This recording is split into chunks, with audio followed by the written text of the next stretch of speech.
Hello everyone, welcome to only IAS. Date है आज की 20 जून 2021 और स्वागत है आपका द संडे एडिटोरियल में, जहां पर हम डिस्कस करते हैं खूब सारा साइंस। अगर इस प्रेजेंटेशन की पीडीएफ आपको चाहिए तो आप हमारे Telegram channel only IAS nothing else को ज्वाइन कर सकते हो। यूपीएससी और स्टेट पीसीएस से रिलेटेड और भी रिक्विजिट मटेरियल्स आपको रेगुलर बेसिस पर वहां पर मिल जाएंगे, तो आप इसको जरूर से ज्वाइन कर लेना।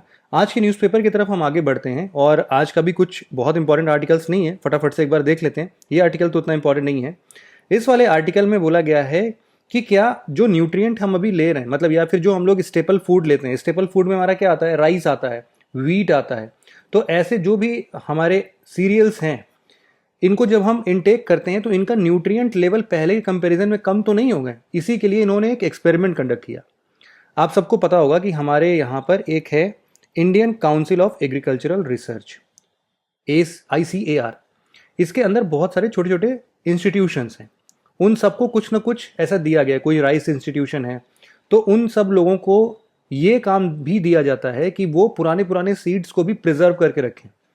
तो वैसे ही पुराने सीड्स को इन्होंने देखा, 1960s के सीड्स उठाए, आज से 50 साल पहले 60 साल पहले के जो सीड्स थे, उन्होंने उसको ग्रो करके देखा।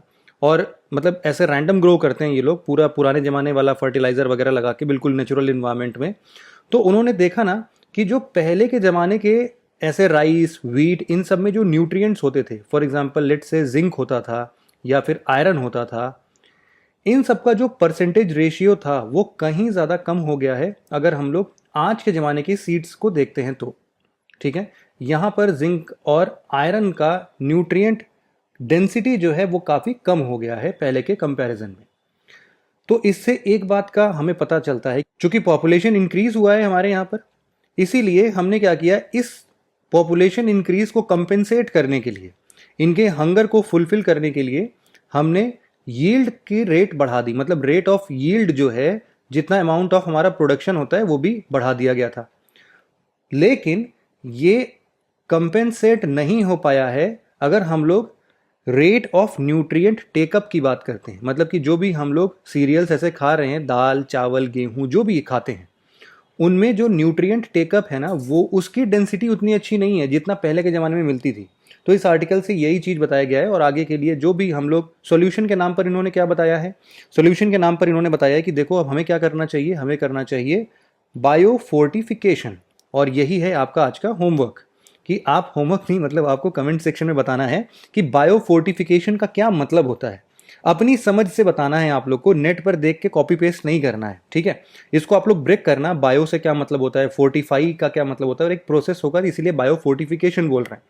तो क्या मतलब है इसका, ठीक है। यहां पर हम लोग माइक्रो न्यूट्रिएंट को और अच्छे से इंप्रूव करने की बात करेंगे। जब भी हम न्यूट्रिएंट रिच चाहते हैं ना आज के सीरियल्स को, या फिर जो भी राइस, वीट है, तो इसी के बारे में इस आर्टिकल में बात की गई है। यहाँ वाला आर्टिकल डॉग लवर्स के लिए हो सकता है। यहाँ पर डॉग लैंग्वेज पता करने की बात पर स्टडी चल रही थी कि भाई जो डॉग्स हमें साइन लैंग्वेज में कुछ भी बताते हैं या फिर जब भी भौंकते हैं, कुछ भी करते हैं, तो उनके एक सिमिलैरिटी देखने को मिलती है। आप लोग सभी लोगों ने इसको एक्सपीरियंस किया होगा, स्पेशली जो डॉग लवर्स हैं।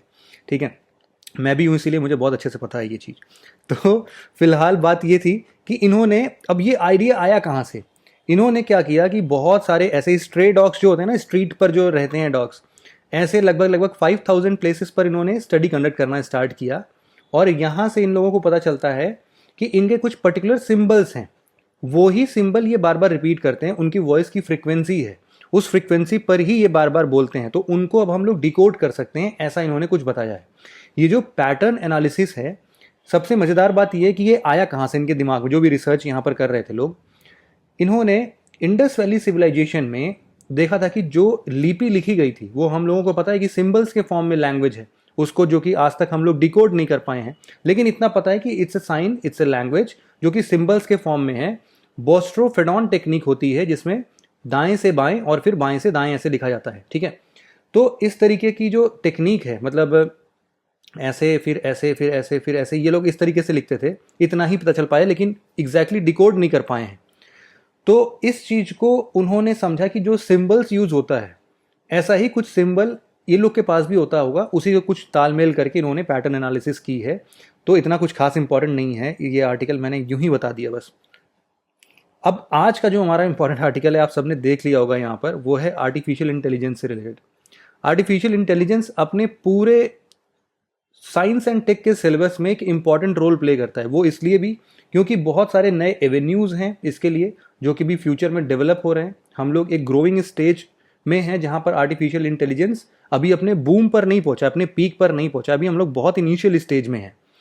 तो इस वे में हम लोग आगे बहुत सारे नए कॉम्प्लेक्सिटीज़ को सामने देखेंगे। हम लोग आगे चल के बहुत सारे नए टेक्नोलॉजीज़ या फिर जो हम लोग साई-फाई मूवीज़ देखते हैं, वहाँ की बहुत सारी चीज़ें हमारे खुद के लाइफ में भी हो सकती हैं, ऐसा भी पॉसिबिलिटीज़ है। तो उस आर्टिफिशियल इंटेलिजेंस के बारे में बात करेंगे हम। साथ ही साथ आप ये भी समझना कि ये आर्टिफिशियल इंटेलिजेंस आपके ऐसे के हिसाब से भी इंपॉर्टेंट होगा, ठीक है। तो एक बार इसको आर्टिफिशियल इंटेलिजेंस को हम थोड़ा एक बार डिटेल में डिफाइन करते हैं पहले, या फिर आप बताओ मुझे कि आर्टिफिशियल इंटेलिजेंस क्या होगा। देखो, आर्टिफिशियल इंटेलिजेंस वो कोई भी मशीन हो सकता है, वो कोई भी टेक्नोलॉजी हो सकता है जो कि ह्यूमंस को मिमिक करता है, मतलब ह्यूमन जैसा बिहेव करने की कोशिश करता है, ठीक है। वो कुछ भी हो सकता है, वो मैकेनिकल कोई ऑब्जेक्ट हो सकता है जो कि इंसानों का काम आसान कर दे, उन सब जगहों पर आर्टिफिशियल इंटेलिजेंस है। लेकिन आज के ज़माने में केवल ह्यूमन थॉट्स को लेके आर्टिफिशियल इंटेलिजेंस नहीं बढ़ रहा है, बल्कि इससे कहीं ज़्यादा लोग आर्टिफिशियल इंटेलिजेंस के चलते आगे बढ़ रहे हैं। और इसका एक बहुत सिंपल सा एग्जांपल मैं आपको देता हूँ। आप लोग हमेशा, आप लोगों ने देखा होगा कि आप जब भी पढ़ाई करते हो, आपने गलती से भी इंस्टाग्राम, फेसबुक, ट्विटर, यूट्यूब जो भी आप लोग चलाते होगे, गलती से भी अगर आपने उसको ओपन कर लिया तो आप वहाँ पे स्टक हो जाते हो, है ना। आप जल्दी से छोड़ के उससे बाहर नहीं निकल पाते हो। क्यों? क्योंकि यहाँ पर आर्टिफिशियल इंटेलिजेंस का रोल है।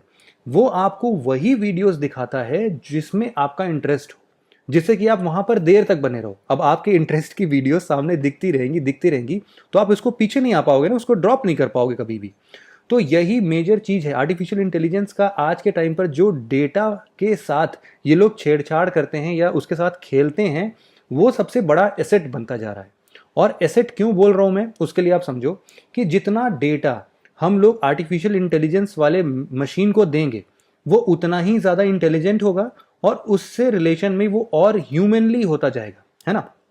ह्यूमन जैसा थॉट प्रोसेस डेवलप कर पाएगा, आपको सजेशंस दे पाएगा। आप समझो कि आप सुबह सो के उठते हो और रात तक सोते हो।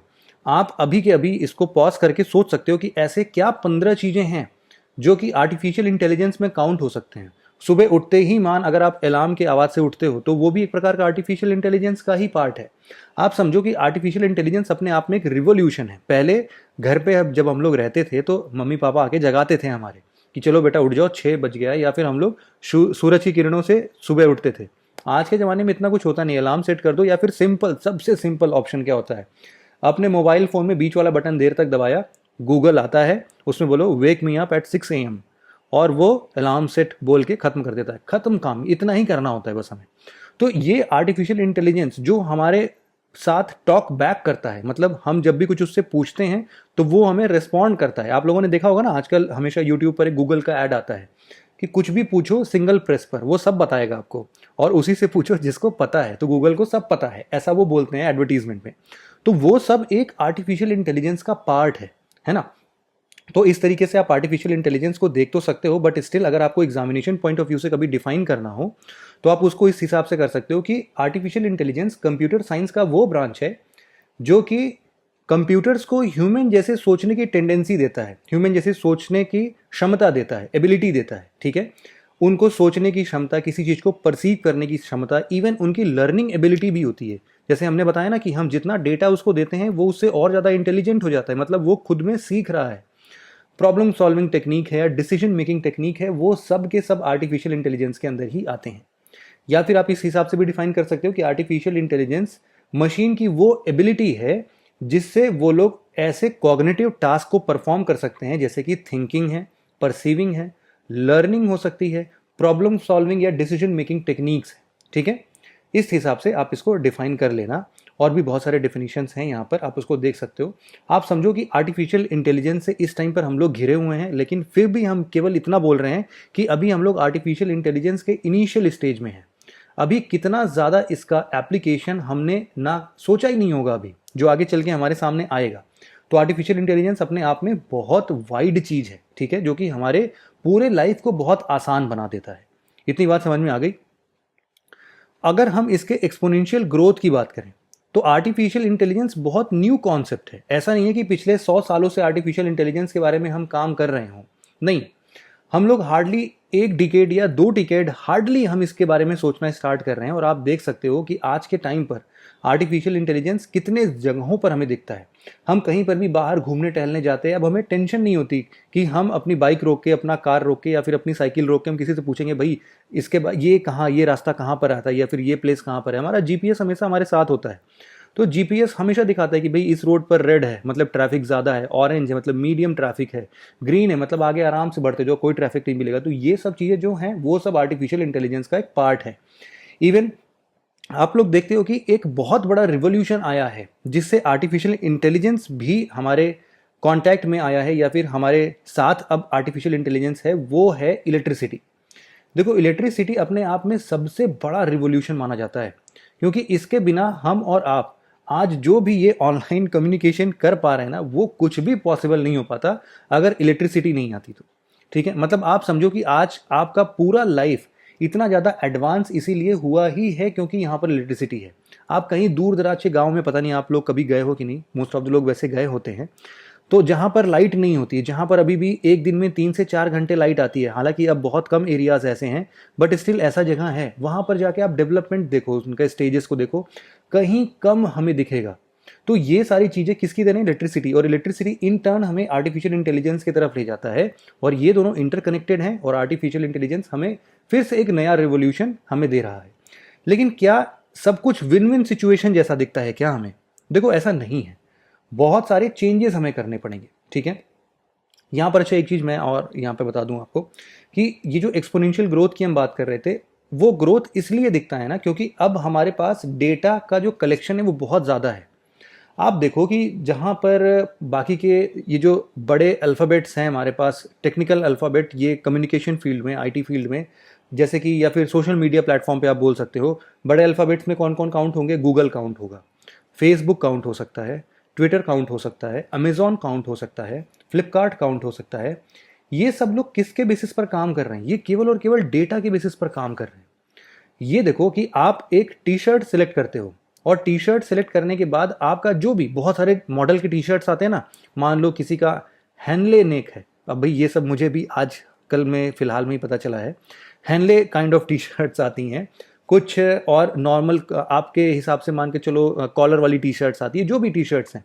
आपने जो जैसा टी शर्ट अपने सिलेक्शन में दे दिया, आपने जैसे ही 3-4 टी शर्ट्स उसकी सर्च की, अब आप कोई भी पेज विजिट करते हो गूगल के थ्रू, तो गूगल आपको वही सारी पिक्चर्स दिखाने लगता है अलग अलग साइट से। मिंत्रा पर देखा होगा मिंत्रा से दिखाएगा, फ्लिपकार्ट से देखा होगा फ्लिपकार्ट से दिखाएगा। कैसे? ये आर्टिफिशियल इंटेलिजेंस है।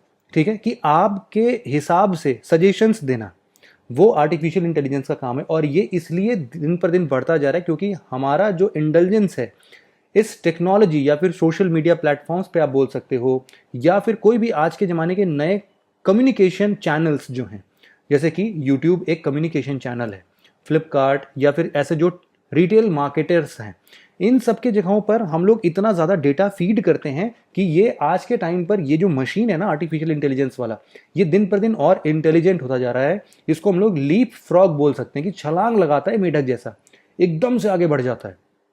ठीक है, तो ये आर्टिफिशियल इंटेलिजेंस का एक्सपोनेंशियल ग्रोथ है। मैं बात कर रहा था कि हमेशा विन विन सिचुएशन नहीं होती है, सबके प्रोज और कॉन्स दोनों होते हैं। तो अभी तक तो हमें सब अच्छा अच्छा दिख रहा है, बट इसके बहुत सारे कॉन्स हैं। अब यहाँ पर आप एक चीज़ को और देख सकते हो, यहाँ पर एक चीज़ थोड़ा सा मैं डिफरेंट एंगल में आपको प्रेजेंट करना चाहता हूँ कि आपके पास मानो बहुत सारे, एक्चुअल में बहुत लोग कंप्लेन करते हैं मुझसे कि जब भी मैं आंसर लिखने बैठता हूँ या बैठती हूँ तो दिमाग में ना कुछ स्ट्राइक नहीं होता है, कैसे लिखना है, क्या लिखना है। उसके लिए देखो बहुत सिंपल सा फंडा है। मैं सभी को यही सजेशन देता हूँ कि भाई आपको अपने सिलेबस थोड़े रटे होने चाहिए, एटलीस्ट इतना पता होना चाहिए कि जीएस पेपर 1 में क्या आता है, जीएस पेपर 2 में क्या आता है, जीएस पेपर 3 में क्या आता है।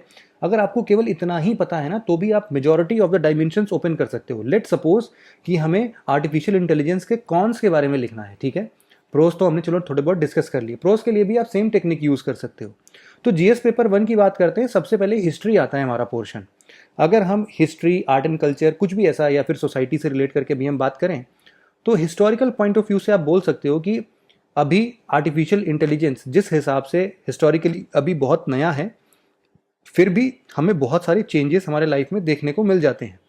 आप बहुत पुराने एग्जाम्पल्स दे सकते हो कि वहाँ पर हम इसको आर्टिफिशियल इंटेलिजेंस तो नहीं बोल सकते हैं, लेकिन एक थॉट प्रोसेस था जो कि आर्टिफिशियल इंटेलिजेंस की तरफ इशारा करता था। बट आज के टाइम पर जैसे ही हम लोग आर्ट एंड कल्चर या सोसाइटी के बारे में बात करेंगे, मान लो इंडियन सोसाइटी के बारे में, तो हमारे ट्रेडिशन को चेंज करता जा रहा है, हमारे वे ऑफ लिविंग को चेंज करता जा रहा है ये आर्टिफिशियल इंटेलिजेंस। वो कुछ हद तक सही भी है लेकिन कुछ हद तक खराब है।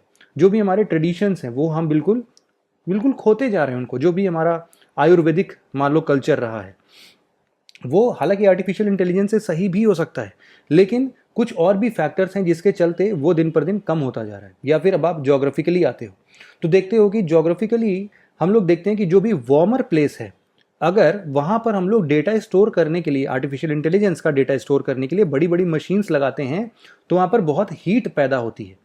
तो हमें हमेशा कोल्डर कंट्रीज में जाके ऐसे डेटा, बड़े बड़े जो बिल्डिंग्स होती है ना, आप समझ के चलो कि इतनी बड़ी बड़ी इमारतें होती है जहां पर केवल डेटा हमारे सेव होते हैं। फ्लिपकार्ट का, अमेजोन का, आप किसी का भी देख सकते हो, बहुत बड़ी बड़ी बिल्डिंग्स में केवल और केवल मेमोरी स्टोर करने के लिए उनके पास बड़े बड़े डेटा बैंक्स होते हैं। वो वहां पर बहुत ज़्यादा हीट देते हैं। तो वार्मर कंट्रीज में तो वो वैसे भी सही नहीं होते, क्योंकि उनके लिए उनको कूलिंग टेक्निक्स वगैरह लगाना पड़ता है। तो इसीलिए अब उसको ठंडे जगह पर वो शिफ्ट कर रहे हैं। इवन हम इसको थोड़ा सा, और जब हम पेपर 2 की तरफ आते हैं, पेपर 2 में मान लो हमने पॉलिटी एंड कॉन्स्टिट्यूशन के बारे में पढ़ा, तो पॉलिटी एंड कॉन्स्टिट्यूशन से आर्टिफिशियल इंटेलिजेंस को देखो कि अब गवर्नेंस या फिर ई गवर्नेंस की तरफ आर्टिफिशियल इंटेलिजेंस हमारा कैसे मॉड्यूलेट हो रहा है। हम सोशल जस्टिस की बात कर सकते हैं, या फिर इंटरनेशनल रिलेशन की चलो बात कर लो। इंटरनेशनल रिलेशन में आप इस चीज़ को इस तरीके से बोल सकते हो कि आर्टिफिशियल इंटेलिजेंस का कौन ये है कि भाई जो बड़े कंट्रीज हैं, जो आज के डेट में आर्टिफिशियल इंटेलिजेंस रिच हैं, वो तो डेवलपमेंटल स्टेज में अपने और स्पीड अप पकड़ रहे हैं, लेकिन जो पुअर कंट्रीज हैं उनका पेस जो है ग्रोथ का, वो दिन पर दिन और कम होता जा रहा है। इसीलिए जो इकोनॉमिक डिवाइड हमें मिलता है देखने को अलग अलग कंट्रीज में और उनके रिलेशन में, ये बहुत अलग हो चुका है। मतलब ये जो गैप है वो धीरे धीरे वाइडन वाइडन होता जा रहा है, बढ़ता जा रहा है। तो मैंने कुछ किया नहीं है एक्चुअल में, मैं बस अपने हिसाब से कनेक्ट करने की कोशिश कर रहा हूँ। अब जीएस पेपर 3 पर आते हैं, तो इकोनॉमिक स्टेज में भी हम थोड़ा बहुत बात कर सकते हैं, अपनी इंटरनल सिक्योरिटी की बात कर सकते हैं कि भाई जो टेररिज्म है या फिर जो इंसर्जेंसीज होती हैं हमारे यहाँ पर, इन्फिल्ट्रेशंस होते हैं, वहाँ पर भी आर्टिफिशियल इंटेलिजेंस अपना रोल प्ले करता है। साथ ही साथ हम साइंस एंड टेक्नोलॉजी में जब आते हैं, तो आज के टाइम पर जो हमारी ओबेसिटी है, जो मोटापा चढ़ता जा रहा है ना हमारे यहाँ, हमारे सबके ऊपर, वो कहीं ना कहीं इन्हीं सब चीज़ों की देन है ना। अब इन्वायरमेंट एंड डिजास्टर की जब आप बात करते हो, तो वहाँ पर भी आप बोल सकते हो, जैसे मैं अभी ज्योग्राफिकली कनेक्ट कर रहा था उसको, तो इन्वायरमेंट और ज्योग्राफी लगभग वही हैं। तो आप ये बोल सकते हो कि भाई जो डेटा बैंक है, डेटा बैंक बहुत ज़्यादा हीट एमिट करते हैं, तो जो हमारे क्लाइमेट चेंज का टारगेट है वो तो कभी मीट नहीं हो पाएगा। एक तो प्रॉब्लम यहाँ पर ये भी है, क्योंकि ये हीट एमिट करते हैं, तो इनको कूल करने के लिए हम बहुत सारे कूलेंट्स लगाते हैं, एसी वगैरह का, कुछ मतलब बड़े लेवल का एसी, हमारे जैसा कमरे वाला एसी नहीं, तो कुछ बड़े बड़े एसीज यहाँ पर फिक्स होते हैं, वो अलग ही हाइड्रोफ्लोरोकार्बन निकाल रहे हैं, ठीक है, इनकी हीट अलग निकल रही है। ओवरऑल क्या हो रहा है, पूरा इन्वायरमेंट डैमेज हो रहा है, और जो हमारा क्लाइमेट चेंज करने का जो हमारा गोल है वो कभी फुलफिल ही नहीं हो पा रहा है ना। और हम क्या बात कर रहे हैं कि भाई जहां गर्मी है वहां पर डेटा बैंक मत लगाओ, आप ठंडे कंट्रीज में चले जाओ, साइबेरिया चले जाओ, साइबेरिया में लगाओ, तो भाई वहां का भी तो इन्वायरमेंट डिप्लीट होना स्टार्ट हो जाएगा ना। तो इस तरीके से प्रॉब्लम्स आ रही है। सस्टेनेबल डेवलपमेंट गोल वो अचीव करने में आर्टिफिशियल इंटेलिजेंस बहुत बड़ा रोल प्ले करता है, बट स्टिल उसके बहुत सारे कॉन्स भी हमने डिस्कस कर लिए। जीएस पेपर 4 में भी आप बात कर सकते हो कि एथिकली आज जो भी हम लोग देखते हैं कि आर्टिफिशियल इंटेलिजेंस के थ्रू बहुत सारी ट्रैफिकिंग होती है, ठीक है, ह्यूमन ट्रैफिकिंग हो रही है, या फिर दूसरी चीज़ों की आप बात कर सकते हो। हमारे अंदर जो टॉलरेंस लेवल है वो दिन पर दिन कम होता जा रहा है, जितना ज़्यादा हमारा स्क्रीन टाइम होता है, हमारा जो एंगर है वो उतना ज़्यादा बढ़ जाता है। ऐसे बहुत सारे रिसर्च हैं हमारे सामने। तो आप हमेशा बोल सकते हो कि भाई कॉन्स तो सभी चीज़ों के हमें मिलेंगे ही मिलेंगे। आर्टिफिशियल इंटेलिजेंस के अपने आप में बहुत सारे चैलेंजेस भी होते हैं। चैलेंजेस कैसा है, देखो सबसे बड़ा चैलेंज तो आपको पता है कि हमारा प्राइवेसी कंसर्न है। हमारा ही डेटा हमसे ही बिना पूछे कलेक्ट हो जाता है। बिना पूछे तो वैसे वो लोग नहीं करते हैं, हम लोग एग्री बटन दबाते हैं हमेशा, तो उसमें वो परमिशन ले लेते हैं हमसे, लेकिन वो सही चीज़ नहीं है ना, वो ट्रांसपेरेंसी मेंटेन नहीं कर रहे हैं। तो वहाँ पर सबसे बड़ा चैलेंज आ रहा है। दूसरी चीज़ ये कि जो मैं अभी डेटा सेंटर्स की बात कर रहा था, आप ये समझो कि एक स्टडी में ये दिखाया जा रहा है कि जो भी अभी टोटल एनर्जी हम हार्नेस करते हैं, उसमें से 40% डेटा सेंटर्स कंज्यूम कर रहे हैं उनको ठंडे करने में। जो आईटी इक्विपमेंट्स लगते हैं ना, उनको ठंडे करने के लिए हम लोग यूज कर लेते हैं इतनी एनर्जी। तो सोचो कितनी बुरी चीज है ये। और चैलेंजेस की बात करें तो इन्वायरमेंटल इम्पैक्ट हमने देखा ही कि जिस हिसाब से इलेक्ट्रिकल कंजम्पशन दिन पर दिन बढ़ता जा रहा है, ना केवल हम लोग कोल को ज़्यादा गला के कार्बन एमिट कर रहे हैं, बल्कि अगर इलेक्ट्रिसिटी यूज़ करके जो और भी डिवाइसेस चलाते हैं लाइक एसी, फ्रिज, उन सब का भी अपना अलग हार्म है। तो कहीं ना कहीं ये सारे इन्वायरमेंटल इम्पैक्ट भी हमारे साथ हैं। आप यहाँ पर अब ये बोल सकते हो कि सर ये एसी में आर्टिफिशियल इंटेलिजेंस कहाँ से आ गया। देखो हर जगह आर्टिफिशियल इंटेलिजेंस है। एसी में आर्टिफिशियल इंटेलिजेंस आज के टाइम पर ऐसा आता है कि आप जहाँ पर पूरे रूम में बैठे रहोगे वहीं पर फोकस करेगा। वो पूरा का पूरा टेम्परेचर ऑटोमेटिक कंट्रोल कर लेगा। आपको जितने पर चाहिए टेम्परेचर आप उसको बता दो कि भाई 25 डिग्री मेंटेन करके रखो मेरे रूम के टेम्परेचर को। अब आप दरवाज़ा खोल रहे हो तो अपने आप बढ़ जाएगा, अगर आप इसको कम कर रहे हो तो अपने आप कम हो जाएगा, ज़्यादा हो जाएगा, वो टेम्परेचर अपने आप मैनेज कर लेता है। डेटा सिक्योरिटी एक अपने आप में बहुत बड़ा चैलेंज है, क्योंकि हर कंट्री डेटा कहाँ पर लीक हो रहा है, किसके थ्रू लीक हो रहा है। अभी कुछ दिन पहले हमने क्वांटम टेक्नोलॉजी के बारे में पढ़ा था। हमने देखा था कि वो हैक प्रूफ है ना। ऐसी टेक्नोलॉजी भी आ रही है, बट स्टिल अगर उनके तरफ से भी कुछ डेटा शेयर करने के लिए उन्होंने क्वांटम टेक्नोलॉजी का यूज़ कर लिया, तब तो फिर हम यहाँ पर भी चले गए, है ना। उनको पकड़ ही नहीं पाते हैं हम। मतलब कि डेटा सिक्योरिटी भी अपने आप में बहुत बड़ी चीज़ है। दूसरा बड़ा चैलेंज है कि लोगों की जॉब चली जाएगी आर्टिफिशियल इंटेलिजेंस के आने से। अब आप देखो कि जब आप मेट्रो स्टेशन पे जाते हो दिल्ली में या फिर कहीं पर भी आप गए होगे, आपने सेल्फ सर्विस कियोस्क देखे होंगे। कियोस्क समझते हो आप, जो एक ऐसा बड़ा सा स्क्रीन लगा होता है। रेलवेज वगैरह में जाओगे तो बड़े स्टेशन पर मिल जाएंगे आपको। आप सेल्फ टिकट बुक कर सकते हो, छोटे टिकट्स निकाल सकते हो, पूछताछ के लिए आप इसका यूज़ कर सकते हो। तो ये जो सेल्फ सर्विस कियोस्क होते हैं बहुत सारे, अगर आप जापान या फिर इन सब कंट्रीज़ में जाते हो तो यहाँ पर सेल्फ सर्विस कियोस्क की जगह पर इन लोगों के रोबोटिक्स व्हील लगे होते हैं। आप इनको ऑर्डर दो, ये आपके पास आएंगे, आपसे ऑर्डर लेंगे। आपका ऑर्डर सिंपली स्क्रीन पर आप क्लिक करके ऑर्डर दे दो, बिल जनरेट होगा, एटीएम कार्ड इंसर्ट करो, पैसे कट जाएंगे, ये वापस जाएंगे। आपका जितना भी आपने ऑर्डर किया होगा वो खाना आपके सामने लेके आएंगे, आप उनसे अपने टेबल पर रख के खा लो। तो इस तरीके के आर्टिफिशियल इंटेलिजेंस इतने सही चल रहे हैं आगे, लेकिन इससे जॉब लॉसेस देखो कितना ज़्यादा हो रहा है। वहाँ पर कैशियर का रोल ही खत्म कर दिया इन्होंने। अब फ्रूट पिकिंग रोबोट्स आ गए हैं, और कितने स्पीड में काम करते हैं ये लोग। अगर इंसान काम करे तो ऐसे कम से कम 100 इंसान मिलेंगे तब भी काम हो पाएगा। मशीन एक अकेला कर देता है, तो एक अकेला मशीन 100 लोग की रोजी रोटी खा जाता है। तो सोचो कि ये एक बहुत बड़ा चैलेंज है कि हमें इस तरीके से कंपेंसेट करना है कि लोगों की लाइवलीहुड अपॉर्चुनिटी तो ना मर जाए, है ना। साथ ही साथ यहाँ पर प्राइवेसी इशूज़ होते हैं। प्राइवेसी इशूज़ मैंने बताया आपको कि डेटा हमसे बिना पूछे चुरा लेते हैं। यहाँ पर क्या होता है ना कि देखो हमारा जो डेटा है, या फिर आज के ज़माने में केवल प्राइवेसी इशू ये नहीं है कि हमारा डेटा चोरी हो जाता है। हम अपने आप को लिमिटेड रखते हैं, हम अपने आप को एक इको चैम्बर में बंद कर देते हैं। इको चैम्बर का मतलब समझते हो? आप जो भी फ्रीक्वेंसी पे रेजोनेट करोगे वापस आपको वही मिलेगी, ये इको चैम्बर होता है। इको चैम्बर यहाँ पर इसका मतलब ये है कि आप मानो कि मोबाइल स्क्रीन पर एक पर्टिकुलर चीज़ को देख रहे हो, लैपटॉप पर एक पर्टिकुलर चीज़ को देख रहे हो।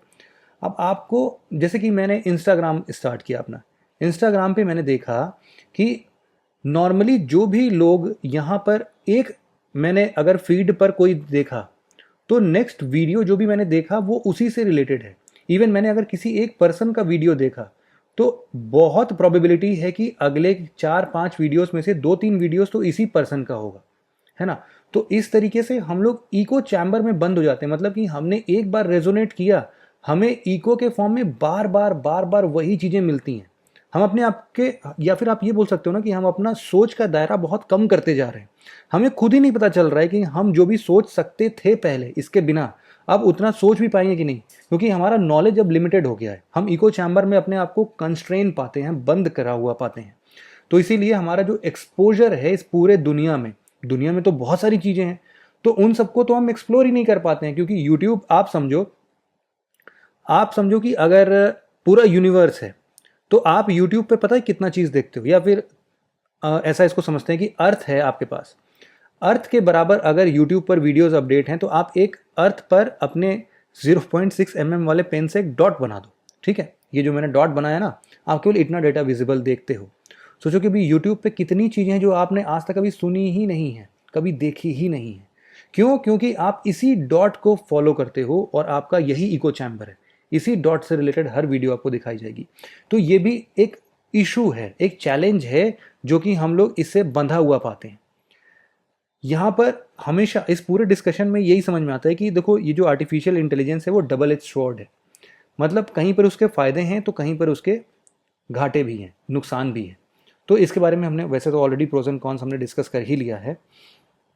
यहाँ पर इन सब के बारे में भी हमने बता दिया कि अभी कोविड-19 सिचुएशन में जहाँ पर लोग जूझ रहे थे सर्वाइवल रेट के लिए, आप देखो कि ये जो बड़े अल्फ़ाबेट्स हैं, गूगल, अमेज़न, एप्पल, फेसबुक, इन लोगों ने अपनी इकोनॉमी कितनी ज़्यादा वैल्यू से बढ़ा दिया। लगभग 2 ट्रिलियन डॉलर की इनकी इकोनॉमी बढ़ गई। और इन 4 बड़े लोगों को मिला दिया जाए ना, तो इन 4 पर्सन्स की अपनी इकोनॉमी केवल 5 ट्रिलियन डॉलर के बराबर हो जाती है। आप समझो कि किसी भी देश की पूरी इकोनॉमी इससे कहीं कम में चल जाती है। ये अकेले 4 पर्सन मिलके इतना बना लेते हैं। तो कहीं ना कहीं ये जो गैप क्रिएट हो रहा है ना, ये एक प्रकार का डबल एज स्वॉर्ड है हमारे लिए। यहां पर हम आर्टिफिशियल इंटेलिजेंस के मिसयूज को अवॉइड करने के लिए क्या क्या मेजर्स ले सकते हैं। सबसे सिंपल सॉल्यूशन ये है कि हमें एथिकल ग्राउंड्स पर कुछ ऐसे लॉ फॉर्मुलेट करने चाहिए, ना केवल नेशनल लेवल पर बल्कि इंटरनेशनल लेवल पर भी, जिससे कि हम इसको कम से कम मिसयूज कर सकें, या फिर जो भी मिसयूज करे उसके लिए इंस्ट्रिंजेंट पनिशमेंट उनके सामने आ जाए। हमें ट्रांसपेरेंसी मेंटेन करने की ज़रूरत है। अगर कोई भी साइट हमसे डेटा लेना चाहता है तो वो सीधे सीधे हमसे पूछे और हमें टॉर्चर ना करे कि अगर आपको इस साइट से कोई भी चीज़ लेनी है तो आपको ये परमिशन देनी ही पड़ेगी। लेट सपोज ट्रू कॉलर है, ठीक है। ट्रू कॉलर में आप जब तक उसको अपने फ़ोन के सारे एक्सेस नहीं देते हो आज के टाइम पर, वो आपको यूज़ ही नहीं करने देता है। शुरुआत में इसने ऐसा कुछ नहीं किया, पहले इसने डिपेंडेंसी बनाने दी कि लोग जब इसके लिए बिल्कुल पागल हो गए कि यार ट्रू कॉलर तो अपने आप में बहुत सही चीज़ है, किसकी कॉल आ रही है, किसकी कॉल उठानी है, नहीं उठानी है, नोन नंबर कौन है, सब कुछ पता चल जाता है। तो अब इसने अपनी मनमानी करना स्टार्ट कर दिया। तो ऐसी चीज़ें नहीं होनी चाहिए। इन सब की अकाउंटेबिलिटी जो है वो फिक्स होनी चाहिए कि आप किसी को चीट करके किसी का डेटा नहीं ले सकते, उसके परमिशन के बिना नहीं ले सकते हो, या फिर उसको धोखे में डाल के आप ऐसा काम नहीं कर सकते हो। इन सब चीज़ों में थोड़ी इंप्रूवमेंट करने की हमें ज़रूरत है। यहाँ पर हमेशा बात होती है वोल ऑफ सोसाइटी की। वोल ऑफ सोसाइटी क्या बोलता है कि यहाँ पर वोल ऑफ वर्ड या वोल ऑफ सोसाइटी का ये जो अप्रोच है, इसमें हर एक छोटा इंसान अपनी भागीदारी निभाता है।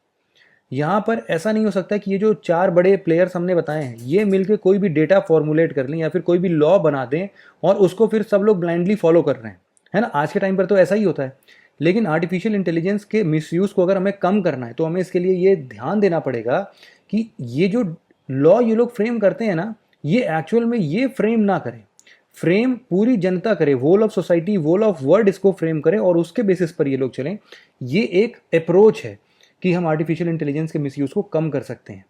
यहाँ पर हम लोग ये ना समझें कि यही 4 ही प्लेयर सब कुछ काम करेंगे। इसके अलावा भाई गवर्नमेंट भी तो है, वो भी तो कुछ अपना काम कर सकता है। सोसाइटी है, वो अपना सजेशंस दे सकता है। उसके लिए मतलब यहाँ पर मल्टी स्टेक होल्डर है। यहाँ पर सिंगल स्टेक होल्डर अगर अपना लॉ बना के सभी लोगों पर अप्लाई करेगा तो वो सही नहीं है। कंक्लूजन के नाम पर आप सिंपली इस चीज़ को ऐसा लिख सकते हो कि इवन यूनेस्को ने एक ग्लोबल लेवल पर कॉम्प्रिहेंसिव स्टैंडर्ड सेट करने की बात की है। एक ड्राफ्ट फॉर्मुलेट किया जा रहा है जिसके अंदर हम लोग आर्टिफिशियल इंटेलिजेंस के एथिक्स की बात करेंगे, ठीक है, कि इसके अंदर भी प्रॉपर ट्रांसपेरेंसी होनी चाहिए, सबकी अकाउंटेबिलिटी फिक्स हो इस लॉ के अंदर, ठीक है। तो इस तरीके से हमें कुछ डेवलप करने की ज़रूरत है आज के टाइम पर। ह्यूमन राइट्स कहीं से भी उनका हनन नहीं होना चाहिए। एक ऐसा टेक्नोलॉजी हम डेवलप करें जिसमें हम लोग बहुत अच्छे तरीके से ट्रस्ट कर सकें, हमें वो मेजॉरिटी ऑफ द टाइम फ़ायदा प्रोवाइड करे, है ना, हमें केवल प्रॉफिट दे, वो हमारे काम को आसान बना दे। यही तो हम चाहते हैं इन टेक्नोलॉजीज से। तो वो मिले, सेफ हो, सस्टेनेबल हो, इन्वायरमेंट डिग्रेड ना करता हो, ऐसी चीज़ों के साथ आप इसको कंक्लूड कर सकते हो। तो आर्टिफिशियल इंटेलिजेंस पर ऐसा बहुत ज़्यादा साइंटिफिक अप्रोच के साथ तो मैंने आज डिस्कस नहीं किया है, बट स्टिल एक ऐसे का पॉइंट ऑफ व्यू आपको डेफिनेटली मिला होगा और आंसर कैसे लिखते हैं उसके बारे में एक थॉट प्रोसेस डेवलप हुई होगी। आर्टिफिशियल इंटेलिजेंस एक टेक्नोलॉजी है। प्रीलिम्स में अगर इससे क्वेश्चन कभी आएगा ना तो इतना ईजी आएगा कि आप आर्टिफिशियल इंटेलिजेंस को कुछ भी समझ सकते हो। आप सुबह सो के उठते हो, आप ग्लास पर देखते हो कि आपका पूरा शेड्यूल आ गया, आप ब्रश करते रहे हो और उसी टाइम पर आपके शीशे पर सब कुछ आ गया। साथ ही साथ आप दूसरे चीज़ से कनेक्टेड हो, मान लो, ठीक है, आपके मोबाइल में तुरंत ही आ गया कि अब आपकी 8 बजे एक इनके साथ मीटिंग है, तो आप तैयार हो जाओ। जैसे ही आपकी मीटिंग आई तुरंत ही आपका माइक्रोवेव ओवन स्टार्ट हो गया और उसने आपका खाना गर्म कर दिया। दूसरे टाइम पर आपका कॉफ़ी मेकर जो है वो आपके लिए कॉफ़ी बना देता है और आप जाते हो बस इनसे निकालते हो, खाना खाते हो। और अगर आप किसी बहुत ठंडी जगह पर रह रहे हो तो आपने टाइमर सेट किया हुआ है, वो इन टर्न उससे मैचअप हो जाएगा और वो सारी चीज़ें कार को सिंबलाइज करेगा कि कार में हीटर ऑन हो जाए पहले ही, ताकि आप बैठो जब कार में तो वो गर्म हो जाए। आर्टिफिशियल इंटेलिजेंस का ही छोटा सा फॉर्म है इंटरनेट ऑफ थिंग्स, जिसके बारे में मैं अभी आपको ये सब बता रहा हूँ। तो अगला टॉपिक हमारा कभी इंटरनेट ऑफ थिंग्स पर भी हो सकता है। तो आज आर्टिफिशियल इंटेलिजेंस पर हमने डिटेल डिस्कशन किया है। आगे चल के हम ऐसे और भी टेक्नोलॉजीज़ को के बारे में डिस्कशन करेंगे। आज के लेक्चर को यहीं पर एंड करते हैं। आशा करता हूँ कि आपको काफ़ी चीज़ें समझ में आई होंगी। Thank you very much for listening it very patiently friends. Have a nice day.